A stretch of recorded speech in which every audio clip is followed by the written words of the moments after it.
gràcies per ser avui aquí. Ara amb la Laura ho dèiem, els pares de la criatura haurien d'anar davant, no?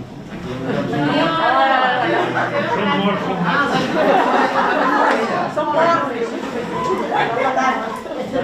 Doncs aquesta anècdota que ha fet pels seus pares de primera línia ja la tenim que els artistes tenen un caràcter molt peculiar. Per tant, doncs, és una bona manera d'introduir aquest acte. Benvinguts tots. Dir-vos que des de l'Ajuntament, des de la Biblioteca, l'àrea de cultura, fa molta il·lusió poder organitzar aquest acte. Com sabeu, la Biblioteca fa sempre una tasca ingent per mirar de divulgar obres literàries diverses, però avui ens fa especial il·lusió poder fer amb una escriptora de roses, que gent del nostre poble ens pugui triomfar en el seu àmbit, especialment és un àmbit artístic, literari, ens fa una especial il·lusió i evidentment creiem que si l'entrevista en Xavier Grasset, què menys que de la Biblioteca de Roses també pugui acollir la presentació del llibre. Bé, la Laura estic segur que tots la coneixeu, jo crec que si per alguna cosa s'ha caracteritzat aquí al nostre poble és per una afició molt prematura a les lletres, a la literatura. Els que hem tingut la sort de conèixer fa temps, gairebé sempre els cafès, sopars, trobades acaben versant al voltant d'això, d'algun llibre, d'alguna última cosa que havia llegit, les últimes reflexions que havia compartit en el blog quan en tenia, o de diferents plataformes. I per tant, segurament, a cap dels que estem aquí ens sorprèn que un moment o altre haguéssim d'acabar aquí, presentant aquest llibre, però a més, destacar que no només ha tingut reconeixement entre el seu entorn, sinó també que ha tingut diversos premis que li han permès en un temps rècord poder editar-lo. Recordava que a l'entrevista que Grasset deia que aquest llibre fa un any no existia, aquests poemes fa un any no existien i ara ja estan publicats en un llibre. Per tant, això ja demostra la qualitat i el recorregut meteòric que estan tinguent. I per tant, només remarcar això, que ens fa molt contents poder ser avui aquí, agrair-vos a tots la vostra assistència i no m'allargo més perquè els protagonistes avui són ells i estic segur que tenim moltes ganes de poder escoltar de primera mà. Moltes gràcies i us deixo amb els artistes.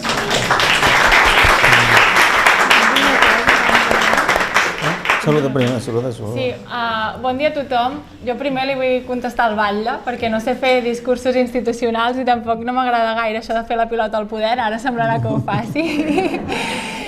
Però no el sé tractar de batlle, el sé tractar d'amic, perquè som amics des de fa molts anys, i jo crec que si fa 15 anys, quan ens trobàvem al Sisplau fent el cafè, ens haguessin dit que ens trobaríem un dia ell com a alcalde i jo aquí presentant un llibre, doncs hauríem estat molt contents i ho hauríem signat de bon grat. I que és un gust tornar a tenir un ajuntament republicà i que estic molt contenta també per això.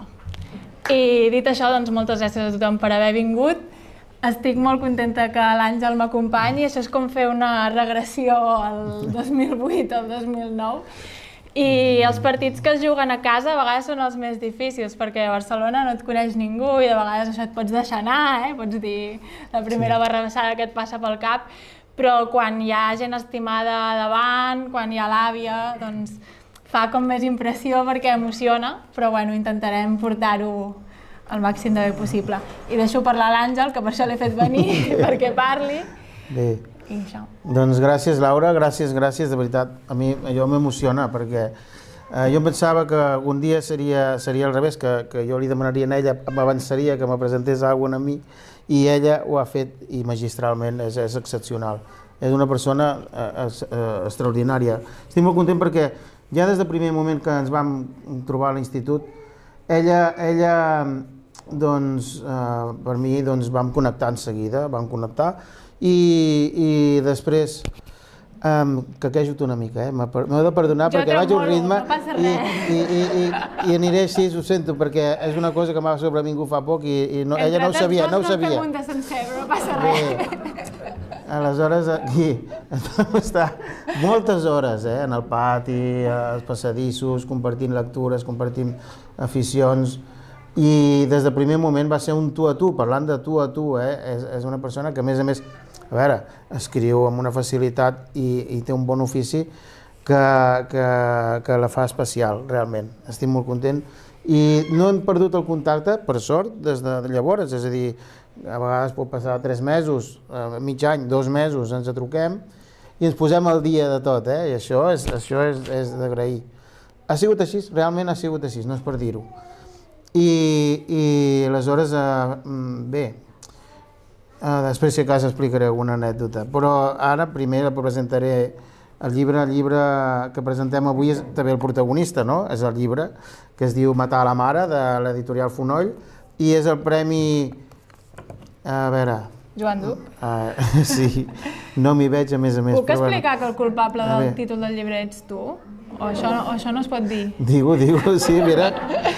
És que un dia, quan fèiem un exercici a classe de filosofia, amb els referents intel·lectuals que ens acompanyaven, jo vaig posar que el meu referent literari era Martí Pol. I llavors l'Àngel es va enfadar i em va dir: Laura, has de matar el pare! I he trigat com 15 anys, però bueno, al final ho he fet. Sí, bé, bueno, ja ho parlaré, això, Són moltes coses a la vegada, concentrades en això. Clar, no ho sé. El Premi Joan Duc de poesia per a joves escriptors, el 22è. Però, a veure, no és un 22è qualsevol, és el de la Laura Hortensi, Laura González Hortensi. De segona edició, ja anem per la segona edició. És un llibre estripat, és un llibre esparracat i que esparrega, i és una excepcional qualitat, és admirable. Està dividit en 3 parts. La primera part és Matar la mare, i és un torrent de versos de 4 síl·labes, molts de poemes, sobre les relacions maternofilials. La segona part és hipotonia, és una vall, per mi és un altiplà, per ser cert, per trobar-se amb ella mateixa, la renúncia, la solitud, la depredació emocional, el desdeny de l'amor romàntic. I la tercera, hipertonia, és una part volcànica, un esclafit final. Del llibre ja en parlaré tranquil·lament. El que faré jo serà parlar primer ara una mica d'ella, després parlaré de la primera part del llibre, me centraré en la primera part del llibre i faré esmentar alguna cosa filosòfica sobre el llibre, amb molt de carinyo, amb molt de carinyo, el que digui. I després... Però tu digues el que hagis de dir, Sí, jo diré el que hagi de dir, amb molt de carinyo, que no se me malentengui. I després faré algun esment a la segona i la tercera part per no fer l'espoiler, no? Cadascú després també llegeixi el seu. Realment, bé, també vull dir, el llibre aquí és una cosa que sembla un fractal. Sí? Sí, perquè aquesta divisió que ha fet, que fa una pujada molt forta, després aquesta vall i després un alliberament, és tot el llibre, però la primera part en concret, el primer poema, consta de 3 parts i a cada una de les 3 parts passa el mateix, ja ho veurem. Vull dir que per mi és un llibre fractal, no del tot perquè no ho va fer conscientment, però podia haver acabat i el llibre sí que funciona així una mica. Bé, ella, la Laura, té 30 anys. No s'ha de dir l'edat. Té 30 anys. Perquè d'aquí 2 mesos em faig 31 ja. La poeta jove ja se m'acaba. Bé, i de jove ja guanya premis. El Premi de Poesia, Premi Nacional de Poesia Jove Miquel Martí Pol, el 2007. Ara traurem les faves tendres aquí de fa. Clar, va quedar finalista el 2008 en el Premi Narrativa Breu Jove, de Narrativa Breu Jove amb Víctor Mora. Home, s'ha de dir tot, ja és el que dic que eres precoç. I aquests, entre altres premis. Aleshores, de jove, va publicar el llibre Preludis del silenci amb l'editorial Emboscall, amb en Jesús Aumatell, que és amic nostre, és amic comú dels dos, i amb el qual encara seguim aquest contacte, fent molt per nosaltres. Aleshores, en aquest llibre, per això, en el primer llibre, que està ben escrit, està ben escrit. Era tot Martí Pol i aquí ha mort. Sí, era Martí Pol. Però vinc a dir, les poesies estan perfectes, ja hi ha els temes que surten molts d'aquí, de l'amor, sobre l'amor. És a dir, aquesta sensibilitat cap a les relacions afectives que costa tant de parlar-ne, no? I sobre el silenci també surten temes d'aquests. I alguna petita referència a la família, un acostament petit. Bé, Aleshores, ella és... Bé, ja ho sabeu, aquí Roses va estudiar excel·lent i després va estudiar periodisme, que jo te vaig dir... Que no ho fes. Però bé, va fer periodista. Periodisme, vull dir, és filòloga catalana, filologia catalana, i ara està fent estudis de criminologia i de sexologia. A veure, a mi em fa una mica vergonya parlar d'aquests temes, a l'última part del llibre ho toca, i jo hi passaré de puntetes. Bé? No és el meu camp. Bé, primer de tot vull dir que a veure, ja ho vist, amb 17 anys publica aquest primer llibre de poesia, s'ha de fer, s'ha de treure tot això que un té a dintre i així es quedes més alliberat i ja podràs escriure més coses. I ho va fer amb els articles que hi ha, per exemple, a les pàgines de la revista 14, n'hi ha uns quants, i també farem referència a algun d'aquests articles perquè en allà ella escriu d'una forma doncs, més planera i dona la seva visió de les coses, veritat, sí? Aleshores, però, amb això vull dir, per exemple, hi ha un poema, Oda als dinars familiars. Aquest és de núvol, sí. Aquest és de núvol, els dinars familiars. Clar, ja són temes que surten aquí. Aleshores, allà pots complementar, llegir el poema i veure allà què és el seu parer. Però el que vull dir, primer de tot, encara que escrigui articles i treballs que fa, clar, normalment a la universitat, primer de tot és poeta, això està clar.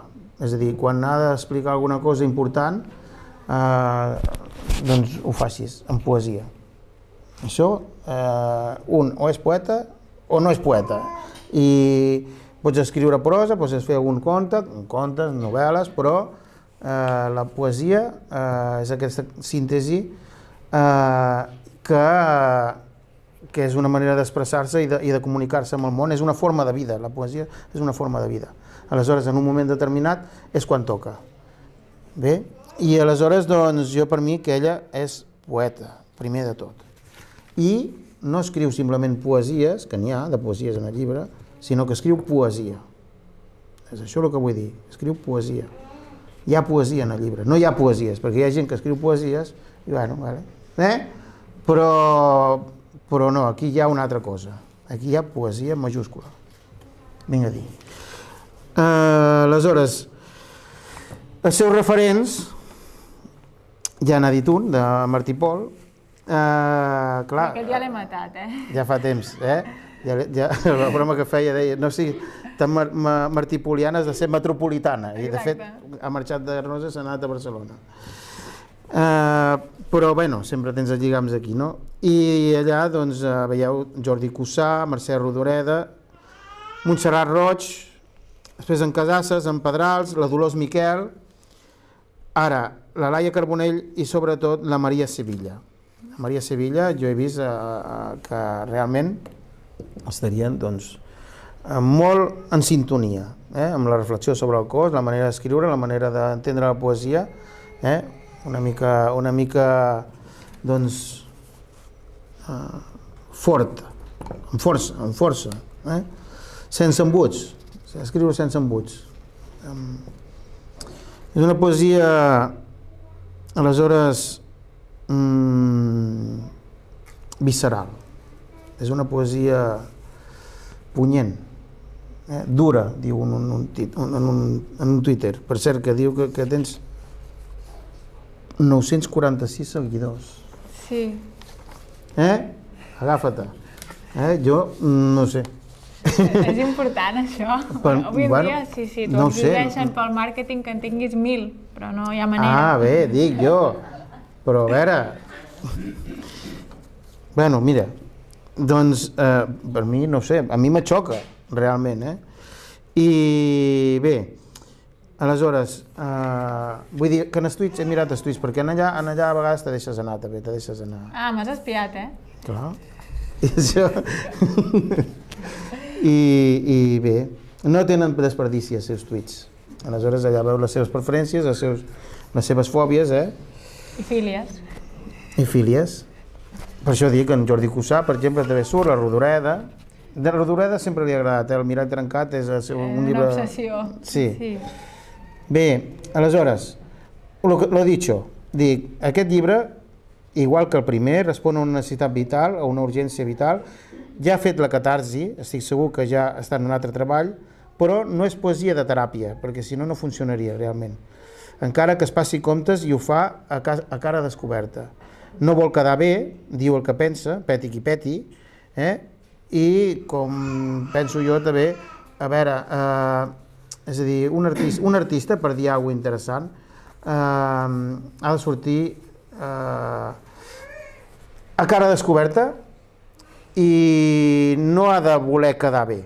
Ha de matar el pare i la mare i qui faci falta, és a dir, no es pots pensar ai, què pensarà la meva dona de lo que he escrit ara aquí, ai, què pensarà la meva mare.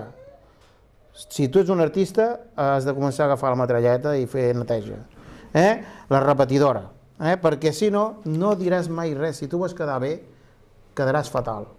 És que és l'última baula de llibertat que queda, no? La creació, perquè si no pots dir el que penses quan crees. Jo pensava que ho podria dir amb el periodisme, després vaig descobrir que no. Està bé. I si no ho pots dir amb la poesia ja no et queda res, no? Sí, Si has d'anar disfressat quan fas poemes. Sí, quan escrivim no són lliures, què queda, no? Realment és veritat, és això. Aleshores ja, és que tu te reprimeixes, te vas... A veure, doncs... I a més, per això deia allò del Twitter, dic, i del Facebook i aquestes xarxes, clar, tots volem sortir amb el millor perfil, tots volem, sempre surt tot bo, mira que bé que cuino, mira que bé que pujo aquesta muntanya, mira que bé que pujo en bicicleta. A veure, doncs de tant en tant hauries de treure, parlo malament ja a la tele, no, el gilipolles que tens a dintre, és a dir, has de treure a passejar cada dia, almenys un dia a la setmana, treure a passejar, com treure el gos, has de treure aquest dròpol que tens a dintre, que tots tenim a dins, perquè si no, a veure, sembla que sigui un món molt fals, veritat, basat només en les aparences. Aleshores, és un exercici necessari. Hi ha gent que no ha matat mai el pare, ni se li ha ocorregut fer aquest trencament, han fet la via que els han seguit, fins allà ella també ha seguit i de ben bé, acadèmicament, el camí, això. Però en un moment determinat hi ha gent que mai s'ha plantejat el que hi havia. I el que deien a casa i el que hi havia, diu la societat en general, perquè el pare no és només el pare biològic, sinó la societat. La mare també. Això, per tant, és necessari de tant en tant fer aquest... No, tant, una vegada a la vida almenys, fer neteja i començar de zero i fer net. És que si no, aleshores... És que, a veure, tots hem sigut adolescents i tu saps que quan eres adolescent el que te deien els pares a tu ja no te servia. L'experiència l'has de fer tu. Ells han fet la seva via, ells han fet la seva experiència. I te diuen, mira, aquí hi ha tant de perill, aquí hi ha molts de perills i aquí, no, això no facis, això tampoc, això cuidado. Vas superprotegit, vas... Però a l'hora de la veritat, vols comprovar-ho pels teus propis ulls i vols prendre mal tu, i a més no t'ho acabes de creure tot. Tu has de veure-ho pels teus propis ulls. L'experiència dels nostres pares no ens serveix a nosaltres. Nosaltres hem de fer aquest exercici. I hi ha gent que realment ni s'ho ha plantejat a la seva vida, mai. Són els cofois, són els pagats d'ells mateixos, són els, diríem, els... no sé com, no trobaríem més paraules. Bé, això.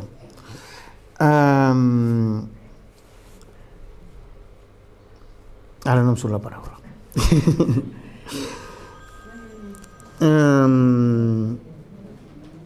Bé, aleshores,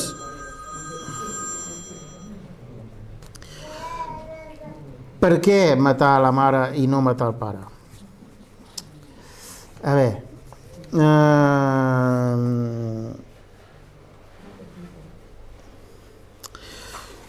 clar, la qüestió és que, clar, arriba un moment a una persona com la Laura, que ha tingut una discapacitat de per vida, doncs clar, vulguis que no, és la tasca dels pares i qualsevol pare ja ho fa amb els seus propis fills, protegir els fills i per protegir-los. En excés, és normal, és que és lo normal. El que passa és que tu, potser, després d'això, això t'aquarta la llibertat. Això te coacciona i necessites això, alliberar-te i emancipar-te de tota d'aquesta super, diríem, que és inconscient i és de bona fe i s'ha de fer. Aleshores, aquest llibre, en el fons, és una oda a la llibertat, és una reivindicació de la llibertat, de l'autarquia, diu a vegades. Puc dir una cosa? Laura, digues. No, que recordo que la primera reflexió sobre si la llibertat existia o no la vam fer a classe de filosofia i tu ens vas dir que la llibertat no existia perquè ningú tria la família en què neix, no? I sí que és veritat que, clar, el tema de matar el pare és un tema universal, des de Freud hi ha molts autors que el tracten, i fins i tot el tema de matar la mare, no? Però és més tabú. De fet, això neix d'un seguit de lectures que vaig fer del tema de les relacions maternofilials per una ressenya que havia de fer, que es diu Les mares no, que va d'una mare que ofega els seus fills a la banyera. I clar, de vegades hi ha aquesta cosa de fer la lectura biografista, de dir, clar, com que a la Laura li ha passat això i tal, no? I ha tingut una relació més arrelada a la família perquè els he necessitat durant molts anys físicament i emocionalment, doncs hi ha aquesta tendència a dir, com que t'ha passat això, i està bé que això s'expliqui, perquè quan neixes amb una discapacitat o l'adquireixes al llarg de la vida, els vincles familiars s'alteren i el camí fins a l'autonomia també s'altera, i m'agrada que s'expliqui, perquè després hi ha gent que em diu que jo no em trobo representat, no trobo el meu cos representat al lloc i aquest llibre em va bé per això. Però també m'agrada dir que això, que és com un tema universal i que al final hi ha la voluntat de dialogar amb altres textos, no? Amb aquest de la Katisha Aguirre, o amb la infanticida de la Víctor Català, o amb Freud, no? I això, i que a vegades hi ha aquesta tendència a dir, clar, com que t'ha passat això a tu, doncs has matat la mare. Sí, perquè m'ha passat això, però després he fet ficció. És a dir, que si hagués escrit una novel·la, potser no hi hauria aquesta tendència a veure'm a mi en els poemes, no? Però amb la poesia passa de vegades que hi ha com una presumpció de gènere confessional, que tu vas explicar les teves coses, i amb la poesia també es pot fer ficció i es poden crear personatges, i jo crec que sóc un personatge del llibre. O sigui, també hi ha com el primer poema és un poema suïcida, que va ser l'últim que vaig fer, perquè clar, vaig matar tothom i vaig pensar, has matat a tothom menys a tu. Llavors vaig matar el jo poètic, i és un exercici d'això, de mato a mi, perquè el personatge que hi surt és ficció. He deixat de ser jo i és ficció. I ja està, perdó. Bé, no, res. Bueno, a veure, bé, jo veig que a mi m'ho van dir un dia, jo faig servir un pseudònim, i amb el pseudònim es deixo anar. N'hauré de crear un ara també. I aleshores dic, això que he escrit en allà no sóc jo, és un personatge que he creat. I tothom ho veu, que... És mentida, és mentida. Que ho he escrit jo, que m'ha posat... Laura, això del joc poètic... Bé, el del joc poètic és per dir les veritats més universals i més fondes, però no deixa d'haver-hi un verisme i una veritat en el que dius. És veritat que el pretext, tota filosofia i tota poesia neix de l'experiència pròpia, de l'autobiografia primera, i després això agafa una altra dimensió. Però també és veritat, jo penso, dic, en aquest cas, matar la mare, perquè la mare és la que a la nostra societat tradicional, per bé o per mal, són les dones les que han tingut cura de la gent, dels pares, dels fills, i tots els pares han contribuït, ara contribuïm, no te dic que no. No, però a més hi ha aquest vincle físic del cordó umbilical, no? Vull dir que és una cosa física que l'has de tallar. Sí. Sí, i simbòlic, no? Sí. Bé, jo ara que em van operar me n'he quedat sense. Bé, dona igual. I era molt emmarat, per això jo aquí era molt emmarat. Però, a veure, quan jo vaig dir això, que realment no vaig dir la família, és a dir, no som lliures perquè no podem triar la família, però l'argument no acaba aquí. No podem triar el país on naixem, no podem triar l'època històrica, no podem triar doncs, el nostre cos ni les nostres capacitats intel·lectuals, i tanmateix això, és a dir, que això està clar que no ens fa lliures, però són condicions que ens permeten, ens permeten després sí decidir ser lliures. Si no tinguéssim un cos, no tinguéssim unes capacitats intel·lectuals, no tinguéssim una família en la que haver nascut, no podríem decidir res, abandonar la família i abandonar la casa, no podríem fer-ho. És condició sine qua non per ser lliure, haver sentit el carinyo dels pares i l'afecte dels pares, que és una vacuna emocional de per vida, que te fa ser normal. Això està bé. Aleshores, és veritat que després, quan arribes a l'adolescència, toca, ja ho he dit al principi, allò ja no te serveix. És una cosa que és així. No te serveix, ho rebutges. I no. La mare, el pare encarnen la societat, mil coses que tu te'n vols desempallegar i això, i que no. Cosa que els pares ho passem fatal, també. Però no, sin d'això... És el conflicte generacional, de fet, això, perquè mato el pare, la mare, la germana, a mi mateixa, però les àvies no les mato. Està bé. I no és perquè sí, no? Bé, touché, m'has deixat touché. Però això, molt bé. Està bé la puntualització. S'ha de matisar, veieu? S'ha de matisar. Les àvies ja són com la família idealitzada, o com se digui, no ho sé. Bé, vaig a continuar, a veure, entraré una mica en el poemari. Bé, i amb això que dèiem, a veure, jo mateix, després, parlant d'anècdotes, jo vaig patir un problema de salut greu, i també quedar mutilat. Aleshores va ser ella la que me va anar a mi, doncs, a consolar, orientar, aconsellar, fer mimitos, en el sentit aquest de... Bé, Àngel, jo estava totalment desorientat, perdut, adolorit. Aleshores, amb una gran lucidesa, ella em va sentir molt de suport en aquest moment. Laura, jo t'ho agraeixo aquí, públicament, i ho dic, a veure, perquè és així. Aleshores, la generositat amb tu és indubtable, és inqüestionable. Més enllà de l'amor que ens tenim, que ja es nota que ens estimem molt, perquè hem viscut coses dures i hem tingut converses dures i molt fondes, és veritat que el jo reneix moltes vegades, no? I quan tu em vas explicar aquest sotrac de salut, me'n recordo que et vaig dir, te'n recordes que a classe ens deies, quan tu llegeixes el dietari de fa 10 anys, ja no ets tu, perquè aquell jo ja no ets tu. Doncs quan passes un sotrac vital pel que sigui, perquè un dia tens un accident i ja el cos no et queda com abans o tens una malaltia, deixes de ser tu. És com renéixer i tornar a conèixer el jo, no? Però, clar, no vol dir renunciar a viure, no? I en aquest llibre també hi ha molt aquesta idea de reinventar el jo i de renéixer, tot i que és morint, no?, que es reneix, però... Sí. I tant. No, hi ha molta cosa. És un llibre, a veure, polièdric, és un llibre molt complex, és un llibre que té una sonoritat molt forta, imatges molt fortes, és torrencial, és, a veure, mètricament perfecte. Els sonets no, són coixos els sonets.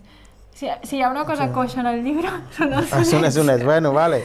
Sí. Però mira que jo te vaig passar el llibre de la mètrica d'en Salvador Oliva, no? Sí, és veritat. Haurem d'estirar les orelles, doncs. Perquè jo no sé fer sonets. Però bueno, la qüestió, a mi me sembla que no és un trencament formal el llibre. El trencament no és formal. Precisament hi ha una valoració de la llengua, una valoració de l'idioma, un domini del llenguatge i de tots els recursos literaris magistral. Vull dir que, i a més, formalment, no, encara que hagin sortit coixos, molt bé, però són sonets, i si no, bé, serien... Aquí hi ha una cosa amb el fet de trencar, que sí que és veritat que no he trencat amb el cànon amb unes determinades coses, perquè els poemes de quan tenia això, 17 anys, jo no tenia la idea d'un llibre de poemes també ha de tenir una unitat igual que el té una obra de teatre o igual que el té una novel·la. Llavors vaig anar a filologia i em van dir un llibre de poemes no pot ser un recull d'ara agafo aquest, ara agafo aquell, no, ha d'explicar una història també un llibre de poemes, ha de tenir un fil, i llavors quan el feia sí que vaig mirar això de les 3 parts, que mètricament seguís un patró, no? I per això hi ha aquests versos curts, els tetrasíl·labs, que això és molt de Casasses, que ressona per tot arreu, i que, clar, vaig trobar-me que ja quan escrivia em venia un vers al cap i era tot de 4, tot de 4, tot de 4, i de fet vaig fer els sonets perquè em sembla que a banda de Medea i algun altre, quasi tots són de 4, i els sonets van ser com un exercici de provar un tipus de vers més llarg, a veure com sonava. I de fet em sortien tetrasíl·labs tota l'estona, que m'agrada perquè és un metre que té molta tradició des del segle XV ja, i volia fer un poema que es digués el tetraplègic per fer el joc, però no, al final mira, no. Bueno, una mica... Al final em vaig reprimir. D'humor negre no està mai de més. La qüestió és que el llibre, és a dir, té un punt de dadaista, com que... A veure, és punk universitari, cuidao. Ja sé de què parlo, és a dir, és punk, no pas punk de carrer, és punk universitari. Punk i de postal, com a la cançó. Si l'hem de dir així, però sí, el dadaisme flirteges amb aquestes coses i a veure, és que si nosaltres escrivim com s'escrivia abans del surrealisme o de les avantguardes, doncs així farem flors i violes com tota la vida i no avancem, farem poesies. Hi ha lloc per tothom en el món de la poesia, hi ha lloc per tothom. Però és una cosa que no... A veure, si tu vols escriure poesia, no poesies, poesia, doncs, a veure, has d'haver paït i digerit i utilitzar el surrealisme, el dadaisme. A vegades aquí en la temàtica hi ha l'expressionisme, una mica força expressionista en alguns aspectes. El dadà, aquesta sonoritat formalista d'en Casasses, doncs també hi és, sí. Però hi ha missatge, hi ha aquest cant a la llibertat, no? Vull dir que no es queda, perquè a vegades jo el que trobo en aquest grup d'empedrals i tots aquests, que sí, fan així aquest virtuosisme, són virtuosos poèticament, però a vegades jo, pel meu gust, trobo a faltar més profunditat. A vegades altres pequen per només fer el missatge i ja està. Bé, aleshores, parlaré una mica així d'aquesta Matar la mare del principi, del primer capítol del llibre. Són, hem dit, 4 versos, una numeració, un ritme brutal, una musicalitat, una percussió, un torrent, un ganivet, que arriba fins al moll de l'os, escrita amb les vísceres, ja és una mica escandalós, una mica provocatiu, és un llengot, la vomitarà de Punky. I sorprèn aquesta transgressió, però acompanyada d'aquest cop fonètic tan fort. Però jo veig que aquí, quan mata la mare, no mata la mare, sinó que s'emporta, s'arrossega, has dit tu, el teu jo, i també l'enfermetat. És a dir, ja és el primer vers, s'ho emporta tot, ho arrossega tot. És a dir, matar la mare i el múscul rígid que fa carcassa i que s'adorma a poc dins la condemna de la quietud. Ja, tot ho arrossega tot. Hi ha una paraula que m'agrada molt, diu descussar-se, que estem parlant, apropiar-se del cos, per apropiar-te del teu cos t'hauràs de descussar, m'agrada una altra, no surt en el llibre, però una expressió que s'ha utilitzat a vegades és per desésser, és a dir, una manera de desésser és descussar-se per tornar a néixer, com has dit abans, per tornar a néixer. però aleshores t'has de descussar. Després te reapropiaràs del teu cos i del teu esperit i de la teva vida, però has de fer aquest sacrifici, per dir-ho així, no? I per poder afirmar-se i ser enmig del buit, i ser xivarri, i ser esvalot, i ser la cursa, sabata bruta, la sabata bruta aquella d'en Palau i Fabra, no? Sí, la sabata bruta d'en Palau i Fabra i de la Sílvia Plat, que estava tancada en una sabata fins que va dir prou. Meta que crida, vinga, ja arribes a Terrabastall. És que no m'ho vull perdre res del que volia dir, com un orgasme, tot el desfici, apareix l'erotisme, anuncia el que vindrà, dalt i mordassa, i ser el caos, el desgavell, el lliure albir, la llibertat. Mora't que vinc, mare presó, t'has acabat. En aquest, a veure, com ho tinc posat aquí? Això, sí. La primera... Que t'hauré de programar. Sí, perquè ho he escrit i aquí està en el llibre, El primer, en aquest primer, cada part és, primer, matar, segona part, amb què mates, i el tercer, l'alliberament, 3 vegades. I bé, primer mata... Què mates? Amb què mates? Mata la mare i tot allò relacionat amb la malaltia, medicaments, associació inconscient... Vaig fer una llista de drogues. Amb drogues. Ja està, sí, les drogues. Això ara ho podem dir, no passa res, no m'he drogat, però és tot ficció. Bé, bueno. Però estava llegint el Calç de l'Enric Casasses quan el feia, i Calç, de fet, és la metàfora dels paradisos artificials, no? De la persona que va al camell a demanar-li heroïna, i en comptes d'heroïna li dona calç, i llavors s'ho pren i diu, això és una estafa, les drogues m'han enganyat, no és la metàfora del paradís artificial de les drogues. I per això hi apareixen les drogues per 2 motius, perquè estava llegint Calç i perquè en Jordi Cussà, com has dit, és un referent literari i personal que l'enyoro moltíssim, però ell el tema de les drogues el toca molt, i aquestes coses amb guionets, aquests compostos de mare presó, gossos ullal i això, ell ho feia molt a Formentera Lady. Està bé, I em vaig empaltar una mica de Casasses i Cussà, els yonquis els meus yonquis estimats. Bé, Déu-n'hi-do, veieu? Aleshores, aquesta associació d'idees inconscient, Freud, els medicaments, les drogues, bé. La llar d'infants, la pubertat, roses, l'etapa de roses, bé. La segona és la peculiar, dels diners que te donen, pecuniari. El peculi és com el... Diguem-ne, quan tu estàs a la presó, el crèdit que et donen per gastar-te a la presó. Sí. La segona part és la presó i la tercera hem dit és l'erotisme. La tercera part és l'erotisme. De tota manera, el que dèiem, hi ha una destrucció punky. Però aquesta destrucció, de bones a primeres, no sabem on ens aportarà. Però ja hi ha una creació en la destrucció. Primer, per poder crear, has de destruir.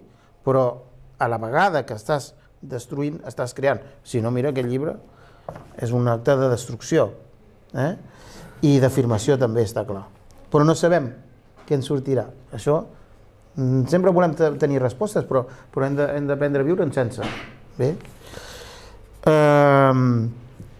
Aleshores, per poder independitzar-se, doncs aquesta sobreprotecció, no sé què, això és un tòpic. Veieu la pel·lícula aquella, El milagro de Anna Sullivan, aquella nena que era sordmuda i cega, que després va arribar a escriure un llibre autobiogràfic a la universitat, va anar a la universitat, allà es veu clarament que la nena està massa emmarada i necessita que algú des de fora la sacsegi i la tregui d'aquesta zona de confort i tot això. Aquest exercici l'ha fet ella o l'hem tret el barret.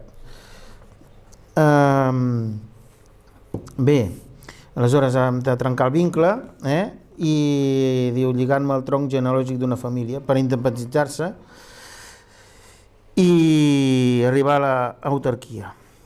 Bé, ara venen els altres poemes de la primera part. Bèstia sense fill. Són temes una mica tots delicats, el llibre. Jo no sé si aconsellar-lo, l'aconsello, no, el llibre? Sí, el home. recomano, vull dir, el Si no, recomano. la llibretera s'enfadarà. Ah, sí. Bé, són temes una mica delicats, Negació de la maternitat, trencar amb el mandat Aquí hi ha el fàstic als nens, i és un tema que és tabú, Ui. però hi ha el tema... O sigui, la gent, quan llegeix aquest poema des de cos de dona d'isca, diu l'esterilitat, la dona que no pot tenir fills i tal. Però més enllà d'aquesta lectura, que es pot fer, d'acord, per mi hi ha un tema que és tabú, que és el fàstic a les criatures, el fàstic a parir, el fàstic als nens petits que et venen i diuen mama, que tinc gana, no? I això és com tabú, perquè com a dones ens socialitzen per parir. Clar. I de vegades de l'amor al fàstic hi ha una línia molt fina. I potser amb les relacions sexoafectives es fa com més evident, no? Quan trenques una relació sexoafectiva, doncs aquella persona que allò que estimaves tant o que et despertava aquella passió, de cop sents fàstic. Però quan ho dius de les criatures i quan ho dius dels fills hipotètics o dels fills que has parit, és com, ai, tabú, no es pot dir, no? Bé, de tota manera, Perdó. la qüestió és que, a veure, som tristos mamíferos, som tristes mamífers, estem dissenyats per això, gràcies al destí, per dir-ho així, nosaltres com a humans podem renunciar a la maternitat, no? Però vulguis que no, doncs clar, i a més em fa gràcia perquè ho lligues amb tot d'elements bestials i de primera animals, animalitat, instintiu, però l'instint hi és i aleshores trencar amb l'instint doncs és ruptura també. Tot el llibre és molt planer, en el sentit de planer, de molt rasant, en el sentit que aquí surten elements materials tot el rato, llet, sang, carn, farina, sucre, molt tangible, semen, esperma, tot molt realista. Aleshores, aquí també, quan parlem d'això, anem per aquesta zona libidinosa i directa, però amb molt de relleu, vull dir que té molt de relleu, quasi bé que pots olorar les coses, les pots sentir, les pots tocar, el que va dient els elements. I bé, i aleshores te rebaixes a l'animalitat, diu, jo havia de ser un animal com un animal i parir, però bé, jo no. Bé, fàstic, sí.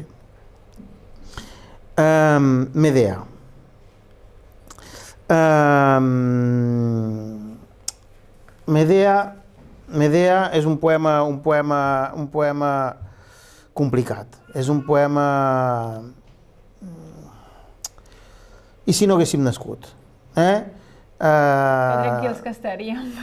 Clar, això és una de les veritats existencials més profundes. Tothom algun dia s'ho ha preguntat. I potser seria millor no haver nascut. Hem sigut, doncs això que diuen els existencialistes, llançats al món i aquí t'apanyes, apanya-te-les com vulguis i com puguis. I aleshores no saps què passarà, no saps quan se t'emportaran, la teva opinió no compta per res, no ha comptat ni per venir ni tampoc per marxar. Home, ara que ja tinc la vida solucionada... No tens la vida solucionada, has marxat per on t'has vingut. Però...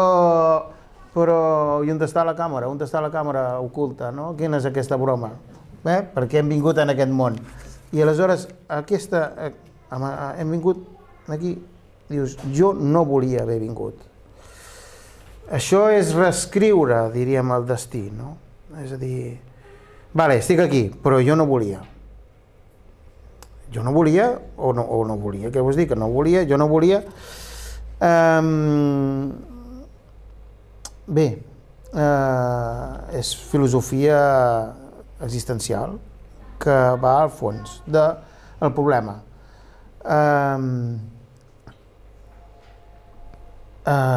Sí, estàs, diríem, desafiant la fatalitat. La fatalitat és que t'ha tocat viure. I aleshores tu, doncs, plantes cara i t'enfrontes a això. Ja és que és la mare superiora, per dir-ho així, matar la mare superiora, és a dir, la vida, el destí total, és a dir, l'arrel, matar l'arrel. Jo no volia haver nascut. I a més hi ha aquesta cosa també de... Jo no volia haver nascut, però ja que he nascut volia una mare que em matés, no? Perquè ja ho he explicat que això va néixer de la lectura de Les mares no, que és una mare que ofega els fills a la banyera, i ressegueix tots els infanticidis de la literatura universal, i surt Medea i surt la infanticida, que per això surt això, no? Dels fills de la Nela, dels fills de la infanticida morint-se al molí. I és com, m'ha tocat ser aquí, però ni tan sols he tingut una mare que em digués no et vull, jo volia una mare a qui li fes fàstic, no? Però no, m'ha tocat una mare que t'estima i que t'acotxa, no? Bé, bé. Volia una infanticida i no la vaig trobar. Doncs estava dient això. A veure, no dic perquè jo més precisament em dóna la casualitat que jo en aquell temps estava molt treballant en el tema de l'infanticidi, però jo no vaig influir en això amb ella, No. Bé, després ve Sororis, l'amor de la germana. Bueno, aquí no expliquen els detalls i tampoc podem dir-ho en abstracte, però realment si la germana morta hi és i aleshores és un buit ple, que és una presència que la fa guardar silenci en la classe de llatí. Clar, aquesta presència són les presències de les absències i de les carències a vegades. Aleshores, a mi em recorda doncs, una espècie de pseudofilosofia i pseudopsicologia terapèutica. Jo sé que aquí Rosa Safà també a vegades les constel·lacions d'en Bert Hellinger. Aleshores, tots aquells que han quedat pel camí doncs hi són. I aleshores això, si abans has tingut un germà que ha mort en pocs mesos o qualsevol cosa d'aquestes, la mare encara es volca més en el següent perquè el sobreprotegeix, això passa, és una explicació psicològica. I també hi ha aquesta cosa de la competitivitat, que no pots competir amb l'ombra d'un mort o d'una absència perquè mai arribaràs a omplir el buit de ningú, perquè tu ja no ets aquell, ja tu ets un altre, no? Ja, és això, sí. És una missió impossible, sí, crea frustració i més dolor, a part del que tenim, no? Ens sobrevé més dolor. Bé, ara anem en un altre tema paliagut, pelut. Bé, és el tema de l'amor del pare. Bueno, no, abans hi ha la mort, una altra vegada la mort de la mare, no? Sí, és que constant, Però quin és? La metralleta. Dic, sí, quin ve abans? És que jo no tenia llibre. Va la pare llavor, ve el del pare. Ve del pare. Bé. Ai, aquest. El del pare. Aleshores, clar, el retret del silenci davant d'una societat en la que hi havia una dictadura franquista, el retret del silenci, ella, ja veieu, verborrea, a vegades, no, vers desfermat, cascada, però a vegades també ha hagut de callar-se, ho he vist amb la professora de llatí. Hi ha aquesta dialèctica, silenci i verborrea. I verborrea. Aleshores, per això dic que qui estigui lliure de culpa que aixequi la mà. Aleshores, tots estem una mica, clar, tu reclames al pare dissidència. En una època d'una societat molt repressiva, una societat molt dura, i bé, i potser, ara diré una cosa que queda una mica així, Bé, hi ha una onda anarquista, diríem, en ella políticament... Pots dir anarquista, no passa res. Sí, anarquista, és una vena anarquista, és rebel. Políticament també. Parlarem poc de política perquè prendríem mal. Bé, però sí que, clar, està reclamant en el seu pare, en una cosa, en una època en la que aquí això era una bassa d'oli. A l'any 1970 va venir Franco a Roses i la pubilla li va donar la sol·licitació. Tenim l'alcalde que és historiador, que va dient que sí. Bueno, vale, vinc a dir que totes les autoritats i no va haver cap protesta i realment a l'hora de la veritat tothom estava molt còmode, realment aquesta és la veritat. I el mite de la resistència franquista com que fa aigües. Potser a Barcelona els estudiants la van liar, però això de que tots érem antifranquistes, bueno, a casa tothom feia xistes de Franco. Bé. El del culo blanco i això. Sí, t'ensenyaven una moneda, t'ensenyaven... Això és un almeja, diu, mira el bitxo adentro, mira el bitxo, ensenyaven un duro, I quedaven això. Puc dir una cosa?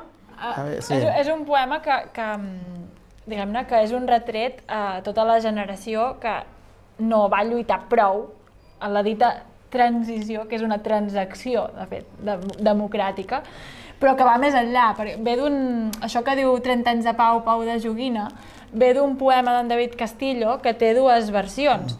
Una diu 40 anys de Franco i 20 de Jordi Pujol, i l'altra diu 40 anys de paz i 20 de cloroform, no? Com dient que venim de la pau per anar al cloroform i al final hem signat un contracte, però això no és democràcia ni res, no? Com diuen Casasses, allò, la democràcia és una empanada, i et diuen què vols, empanada de pinyons, empanada de carn, empanada de peix, però empanada, no?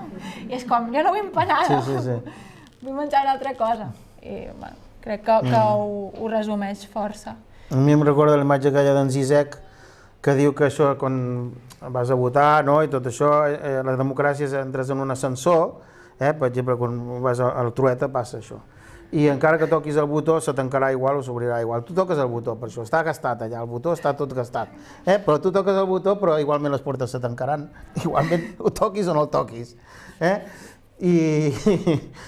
Però ens fa il·lusió tocar el botó. Mira, sembla que fem alguna cosa. Bueno, aleshores, sí, sí, és el que has dit, és un retret a tota la societat en conjunt, repressora, i tot i quanti, no? Aleshores, quedem amb dos poemes, havien quedat un de la mare, no? O el nom nonat, perquè clar, jo no tenia llibre. És l'últim? És l'últim, el nom nonat. Però i el de la mare és una mica... El de la mare està partit en 3 parts. És una mica complicat aquest poema. Què passarà quan mori la mare de veritat, quan mori? És retòric, és un poema retòric. El nínxol. El nínxol, se diu, nínxol. És un poema, clar, això sí que fa tremolar les cames, perquè... Això ve d'un llibre molt dur de la Mariluz Esteban, que es diu La mort de la mare em va fer més lliure, que és un llibre que originalment està escrit en basc, i ella la tesi que defensa és que les dones naixem 2 vegades. Primer quan sortim de la vagina de la nostra mare i després quan la mare es mor, perquè deixem d'exercir el rol de filles i que al final aquest amor, que és el que et socialitza quan ets petit, també actua com una baula d'opressió i que, clar, quan aquesta baula d'opressió deixa d'existir perquè es mor, tu ets lliure, però a la vegada si has parit també estàs sent opressora, no? Els fills que has parit. I em va semblar un diàleg molt interessant. Sí. I on dispararé escrits, on vomitaré la culpa, quan queda aquest buit, no? Aleshores... Clar, és que hi ha aquesta cosa de dir, ara doncs despatxo aquí contra el pare, de dir, és que clar, tu no vas anar a manifestacions i no vas lluitar prou i ara jo vaig anar aquí l'1 d'octubre i em van obrir el cap, no? Però clar, quan es moren ja no pots retreure-li res, perquè ets tu qui ha de donar la cara. Ha tornat la llibertat, però torna el dubte, però apareix el dubte, automàticament. Ve la llibertat, però ara apareix el dubte. I ara què? Què faig amb aquesta llibertat? Bé, volia dir alguna cosa amb això. Sí, a veure, en el que dèiem, en el normal de la vida, com a pares, sabem que tard o d'hora tornaràs a mi. És a dir, tu ara m'estàs mossegant la mà i m'estàs rebutjant tot el que te dono, en l'adolescència, aquesta rebeldia, però després els pares ja sabem que nosaltres ja tornaràs a mi. Bé, aquí va més enllà, és un pas més endavant, és a dir, és el trencament que ens ha de passar a tots, per llei de vida, és llei de vida, perdre els pares estimats, i es veu, jo he perdut la mare, és una sensació que no havia viscut mai. Quan els perds tots dos es veu que sí que tens una sensació com de ara què? Que no hi ha l'arrel. Ara què? Estàs sol, de veritat, en aquest món, en aquest punt, Ara sí, ara va de debò, Bé, aleshores no he anat per acabar amb la píndola abortiva, ja veieu que els temes, un sobre l'altre, és a dir, no deixa, estem només a la primera part, jo només he dit que parlaria de la primera part, La segona ho tocaré un parell de coses, però és a dir, no deixa respirar, no deixa, és a dir, no baixa en cap moment la tensió dramàtica, no? És una pujada imparable fins a dalt de tot, sense aturador. Veiem pam, pam, pam. I aleshores aquí al final a l'avortament, una altra vegada, és un poema radical, estem dient. Parlant d'allò íntim, és a dir, la píndola abortiva, jo no soc dona, però... Però és anar a matar el fill que no vols tenir. Ja, i és aleshores, clar, és a dir, suposo que les dones és una cosa molt íntima i molt seriosa, per dir-ho així, haver passat per aquí, posar-ho aquí sobre, jo crec que és una poesia descarnada, és una poesia que surt això, bé, aquí ho teniu, veieu el que hi ha, això és el que hi ha, ho ensenya directament, i ens fa pensar perquè és una poesia doncs alhora íntima i que exhibeix, mostra un dolor, un dubte, un sofriment, una reflexió. Però a la vegada també hi ha com un cert alliberament en l'acte d'avortar i això també és com tabú, no? Que hi ha el vers aquest que sempre ho dic, que a matar la mare no hi ha amor, que l'únic poema d'amor és el nínxol, que és ara que t'has mort ja et puc estimar, i el vers aquest de per més que poui et vull estimar i no puc és jo t'he intentat estimar però com que he vist que no, doncs vaig avortar, mato el fill i el fet de matar el fill, de matar el fetus, de matar l'embrió també és un alliberament perquè és com jo volia la llibertat i si tinc un fill deixaré de ser lliure, no? I bueno, això també és com que toca.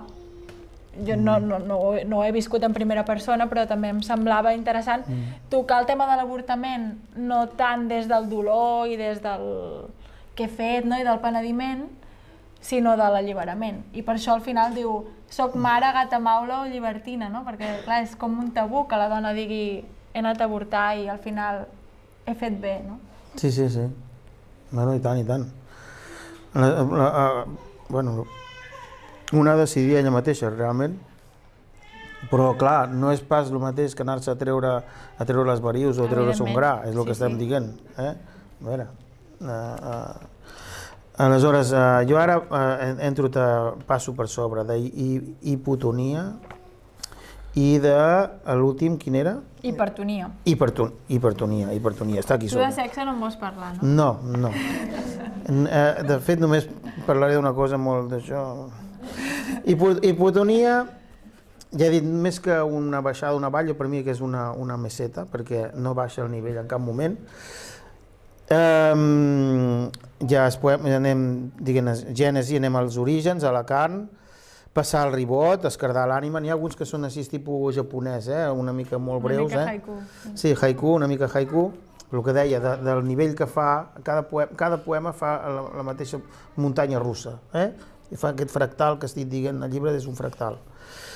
Narcís, jo penso que aquí parlem de relacions amb altres persones, que de fet Narcís, el tema de Narcís ha sigut treballat per molta gent, Paul Valéry, Maria Àngels Anglada, no? I bé, el narcisisme avui dia és una malaltia, realment és una malaltia. Ja coneixem gent la petulància, l'ostentació, la vanitat, és una epidèmia del segle XXI i del segle XX ja ho era, però és que és una cosa de malalts, és una societat malalta de gent que es pensen que són únics i és el ramat que va dient jo sóc únic, bueno, el Twitter, no? I els selfies i aquesta cosa. I aquí el narcisisme aquest. Bé, m'encanta això, buida de seny, no allò plena de seny. Ho has trobat, Sí, això és una picada d'ullet a l'Ausiàs Marc, que tenia un senyal, la manera de cridar a l'estimada en tenia dos, un era llira entre cars i l'altre era plena de seny, i vaig dir, buida de seny, no? Està bé. Bueno, el poema acaba amb una sublimació, per sort, no? I per sort, o no sé, ja no sé. Aquest de buida de seny. Sí, perquè en l'amor un ha d'apostar a tot o res. Aleshores es guanya o es perd, però al final és una sublimació. Encara que tu ho hagis perdut tot, t'ha sortit rana, és un engany, aquella persona t'ha fallat, però tu no has fallat, tu ho has donat tot. En aquest punt hi ha la sublimació. Tu has fet el que havies de fer. Tu t'has lliurat sencera a l'altra persona i a l'altre, doncs mira, pitjor per ell, per certa manera. Tu has viscut l'amor de l'amant al màxim. I aleshores, doncs, aquí, la persona que et falla, doncs és ell el que té el problema, realment. I aquí també no només hi havia el tema de l'amor, sinó de la dependència emocional. Aquest poema es diu com una bíblia, perquè hi ha com aquesta obediència cega de t'he estimat, ho he donat tot i t'he llegit com una bíblia, no? Com aquesta cosa de pensament únic, d'un Déu, t'he arrapat com si fossis Déu, no? I això de com una bíblia ve d'un poema de Ferreter que es diu Josep Carner, que explica que regala un llibre de poesia de Josep Carner a una xicota i que fa 2 anys li va regalar una altra dona, perquè ja sabem que Ferreter, a banda de ser un bon poeta, també era molt faldiller, no? I explica que cada vegada que llegeix Carner amb una dona diferent, doncs fa com una lectura diferent de les poesies de Carner dels 57, i que estar amb algú cada vegada és llegir els poemes de manera diferent. I clar, aquest poema és com... Ell diu, te'ls he ofert com una pàtria perquè els tornem a entendre. I aquí no hi ha pàtria, ni hi ha relectura, ni hi ha res. Hi ha una bíblia, hi ha un pensament unívoc, hi ha un Déu, i és com... L'amor eres tu, però això no era amor, no? S'ha escardat. Està bé. Bé, en Gabriel Ferreter és un referent per nosaltres, i en Carner per ella també. I sempre el tindrem a la tauleta de nit. Jean is the Queen, amb la reina Ginebra, jugant amb... Hi ha alguna cosa aquí, ja ho dic, suc, semen, fang, fluids, lleterades... Tot és molt fisiològic, molt lliscós, molt viscós, i molt bé. Clar, això que has dit de la Dolors Miquel. Sí, la Dolors Miquel. Clar, la Dolors Miquel té 2 llibres, en té molts, però 2 que m'han ajudat molt a fer aquest. Un és Ictiosaure, que parla de la mort de la mare, i que diu que al final la mare es desintegrarà dins del nínxol i no arribarà a ser un ictiosaure, no es fossilitzarà. I després hi ha el guant de plàstic rosa, que parla d'un home que s'està podrint a l'aigüera.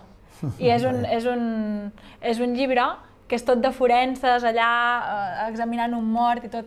I tota aquesta cosa de la podridura, del semen i tot això, a banda de la criminologia, ho he tret de la Dolors Miquel. Sí. Està bé. A mi la Dolors Miquel, clar, no hi és aquí per parlar d'això, però en comparació amb ella és més fina, la Dolors Miquel a vegades és una mica grollera, barruera. Sí, és veritat, sí, Heavy Miquel. Però jo em penso que tu sublimes una mica més, encara que baixes a terra i t'empastifes de la realitat, t'embruts de realitat, te fas pelats i tens la pell girada i acabes amb matadures i cicatrius, però és més, diríem, fina. Punky d'universitat. Chrétien de Troyes, Ginebra.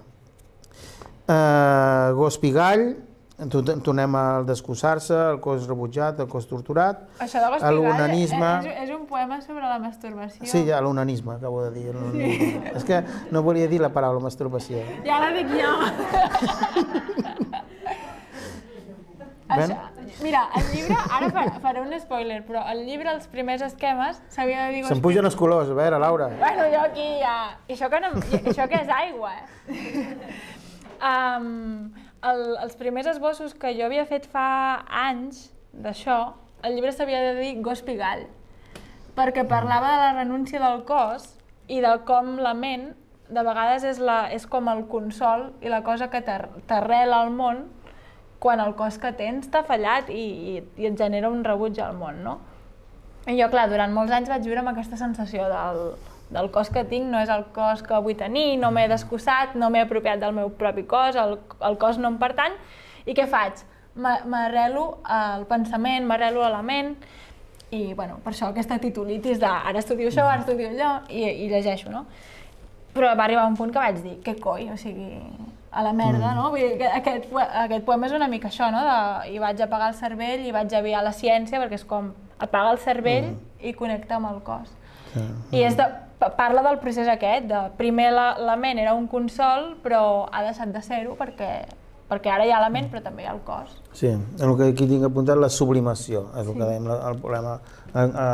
Aquest mecanisme de defensa que és la sublimació, és lliurar-se en cos i ànima a l'art, a la literatura, i diríem, una manera de desviar l'energia, la libido, en això estem parlant de Freud, cap a altres àmbits, com deia Dalí, que estava amb Franco en aquesta visita, on Dalí deia, jo pinto culos, deia, jo pinto culos. És a dir, ell pintava en lloc de no tenir relacions sexuals.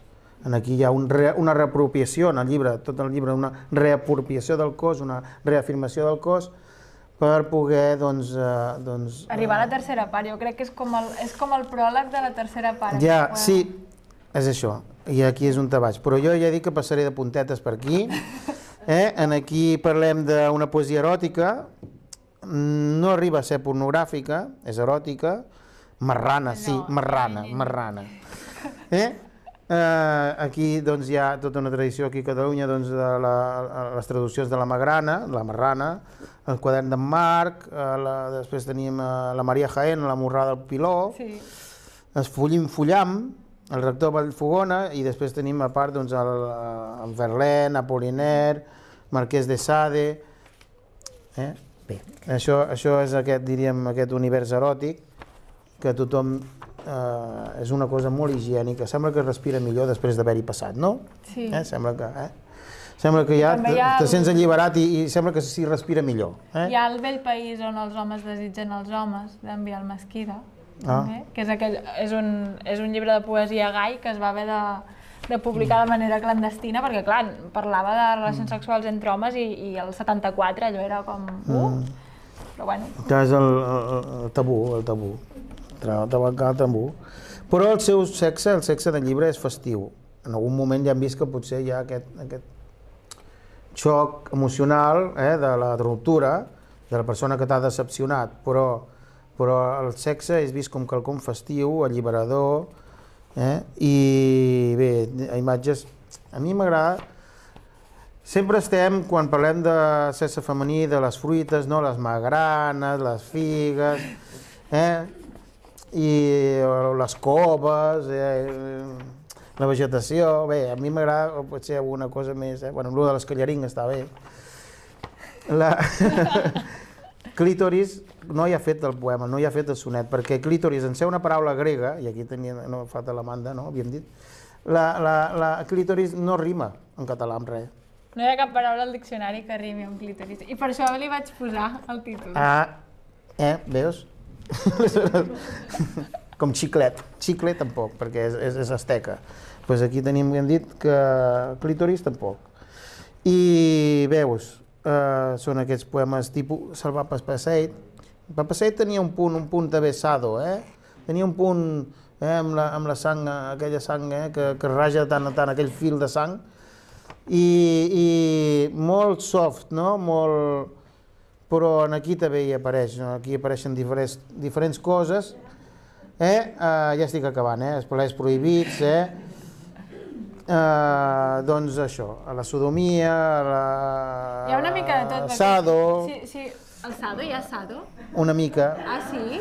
Dic jo, aquí, felina esgarrapada i tot això, i la petita mort de l'orgasme, se diu així, petita mort, sí. L'orgasme se diu petita mort, i apareixen aquí, i al final l'adulteri, pecat, i per últim, el fucking wheelchair, que va sortir en l'entrevista de TV3, si no puedes con el enemigo únete a él, és a dir, la cadira és una prolongació d'un mateix, és el que ens permet doncs, tenir aquesta mobilitat ja no és tan limitada, i per tant, doncs mira, ja que no és limitada la mobilitat, no?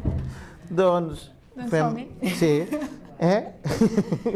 és un joguet eròtic, més, el joguet eròtic d'una tolida, no? I bé, aleshores, amb un poema, ja acabo, d'Amor dependent, llibre, bueno, sí, l'Almoina, de la peça Pesseta, l'Almoina, realment dona la casualitat que Sòcrates afirmava que l'amor era fill del recurs i de la pobresa. Aquesta idea li va donar una filòsofa, la Diotima, és una herència, un missatge que una filòsofa li va ensenyar el que era l'amor, li va dir, és la pobresa, els amants són pobres, som indigents. I aquella cançó, una almoina que se'n fes, no? Sí, aquí en aquest poema hi ha dues coses. D'una banda és una resposta a un poema de la Maria Sevilla, que tu abans l'has esmentada també, i és veritat que la Maria parla molt també d'aquesta cosa del fàstic al cos, de dialogar i de reapropiar-se'l, i ella té un poema que es diu Principi actiu, que va dient vine i metamia, no? També amb uns versos molt curts, i vaig pensar, clar, sempre que algú et diu vine, que et crida, algú està esperant que el cridin, no? I era com la resposta al poema de la Maria, però també hi ha aquesta idea de Palau i Fabra, de jo em donaria qui em volgués, com una almoina que se'n fes, és veritat que el sexe a la tercera part és com eròtico-festiu, sense vincles afectius i això, però en aquest hi ha una mica de ets una moneda de segona, ets poca cosa, no? De fet, la paraula pesseta, la moneda, vol dir peça petita, no? I això, ets poca cosa, ets una mala peça, però pot tenir aquesta doble lectura de ets una mala peça, joc eròtico-festiu, o ets una peça de recanvi. Això, sí, està bé, està bé. I ja per acabar amb el llibre, a mi se m'ha fet curt realment, ja veureu quan el llegiu, se us fa curt, és impressionant. I això és bo, dic, no pots deixar-lo. Al final, un tema pelut, però bé, ja no prendrem tant de mal, que és l'amor sense sexe. És a dir, has d'entendre que això que fem aquesta nit és un rotllo d'una nit, és un quiqui. I aleshores, clar, a veure, nosaltres no hem sigut adequats així. Nosaltres venim de la generació dels xipiritiflàuticos i anàvem a catequesis, no anàvem a ioga ni a zen ni res de tot això. I això a nosaltres ens ve gros. Buixar amb tu sense cor. Ho he entès, el que diu. Buixar amb tu sense cor. Aquí hi ha una cosa obsessiva, que això li dec molt a en Carles Rabassa, que no l'hem esmentat, però també l'obra poètica hi és molt aquí, que és que jo tenia una obsessió que era que no sortís la paraula follar en el llibre, perquè follar en català originàriament vol dir aixafar el raïm quan es fa la barema, i de fet si ho busqueu al DIEC diu això, aixafar el raïm a la barema, i la frase que surt per exemplificar-ho és avui farem la barema i demà follarem, no? Està bé, està bé. Sí. I això és una broma filologia catalana molt habitual, en Joan ja ho sap. Llavors, arran de l'entrada de la paraula follar en castellà, es va acabar acceptant el DIEC també follar. I com que en català tenim un lèxic tan ric, hi ha tantes maneres de dir-ho, i a Mallorca diuen buixar, barrinar i tot un seguit de rostollar, no? Vaig dir, si tenim tota aquesta varietat, per què hem de dir follar? I de fet, hi ha un poema de la primera part que diu això d'aixafar el rim, precisament perquè és com no vull dir follar i dic aixafar el rim, no? Està bé. Jo dic que se nota l'estimació per la llengua, a part que he estudiat la filologia catalana, però un llibre de poesia o de prosa, el que sigui, però un llibre doncs, ha de tenir aquesta riquesa lingüística, no? Lèxica, com a mínim, per poder...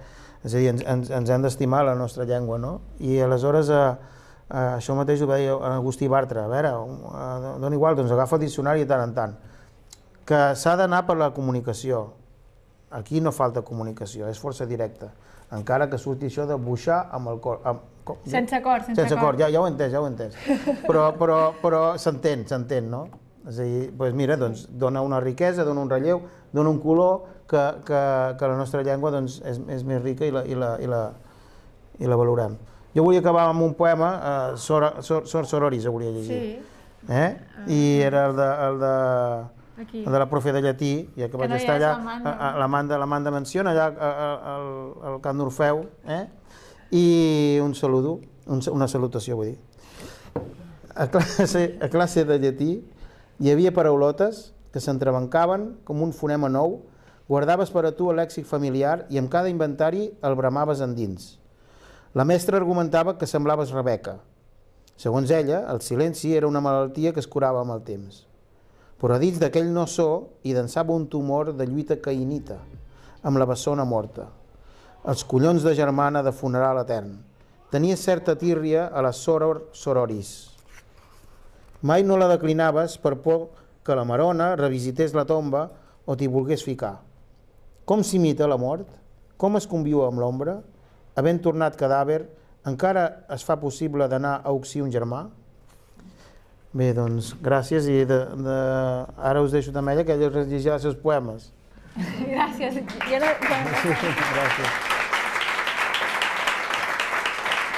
Gràcies.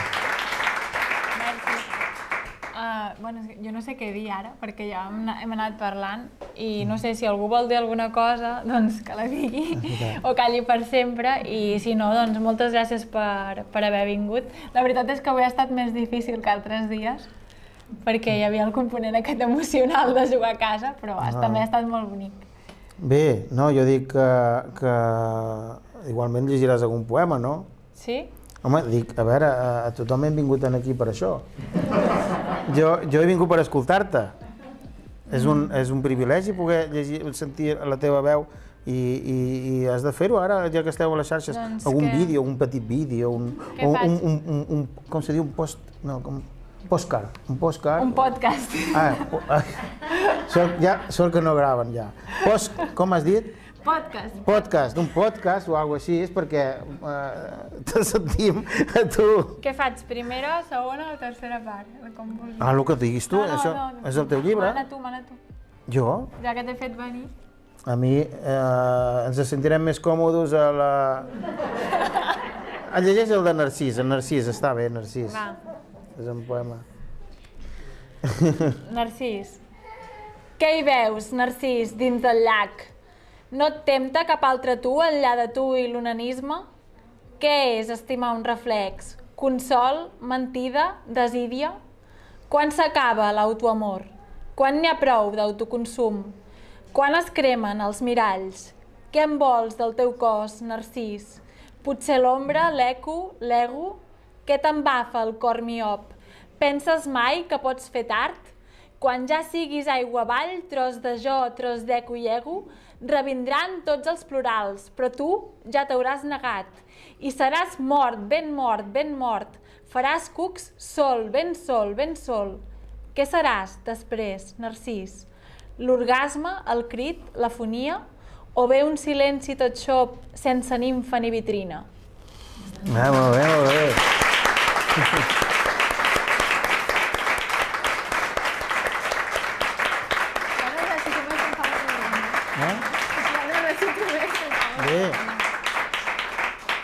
Bé, has de dir-ho tu, dir-ho jo, el llibre... Que no recito més perquè em fa molta vergonya. Bé, però que podeu comprar el llibre allà fora i suposo que els hi signaràs el llibre, no? Sí. Bé, dic, perquè, doncs, a mi m'ho has fet molt fàcil. Jo he presentat el llibre, jo estava aquí i m'has facilitat molt la presentació. i per mi és un plaer, realment és una persona extraordinària, la Laura, ja ho veieu, i té molt de camí per endavant. Això és el començament, acaba de fer 30 anys, imagineu-vos. D'aquí 2 mesos en faig 31. Bé, però tu t'imagines, amb 30 anys, amb aquest ofici, amb aquest bagatge, doncs aleshores nosaltres aquí només fem que diríem estar admirats perquè no has escrit més llibres fins ara. Perquè tenia molta feina i necessitava trobar un espai de solitud, i també a filologia em va passar una cosa que era que com més llegia més em costava escriure, perquè com més llegeixes més costa pensar que hi ha alguna cosa a dir. I jo també et vull donar les gràcies públicament, Àngel, perquè ja ho saps tu que em vas dir no siguis cursi, escriu el que et surti, i l'Àngel em va acompanyar en un moment molt difícil de la meva vida, que va ser l'adolescència. Em va donar supluig en uns moments en què la vida no m'era fàcil i hem arribat fins aquí i estic molt contenta d'haver compartit espai amb ell, perquè és el meu mestre, al final és la persona que em va dir deixa Martí Pol i em va portar les dones i els dies de Ferreter i bueno, i aquí hi és, i moltes gràcies. A tu Laura, és un privilegi. Gràcies a vosaltres.